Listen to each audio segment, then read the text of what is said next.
পৃথিবীতে প্রতিটা সন্তানের কাছে তার বাবা খুবই মূল্যবান। আবার ঠিক তেমনি বাবার কাছেও তার সন্তান একেবারে রত্নের মতো। একটু দেখুন হাদির বাচ্চাটার কথা। আজ যদি হাদি মারা যায়, তার সন্তানটা হয়তো বুঝতেও পারবে না যে তার বাবা কেমন ছিল, দেখতে কেমন ছিল।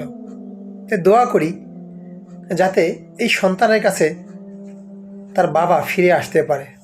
সত্যি খুব দুঃখ লাগছে, আমাদের বরিশালেরই জালকাঠির সন্তান এই হাদি।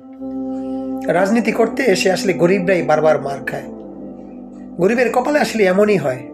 এটাই রাজনীতি। রাজনীতি বড়ই নির্মম, বড়ই নিষ্ঠুর। তাই এই রাজনীতির পথে আমি মনে করি দেখে শুনে পা বাড়ানো উচিত। কারণ রাজনীতি মানুষের জীবনকে, মানুষের সব কিছুকে ধ্বংস করে দিতে পারে।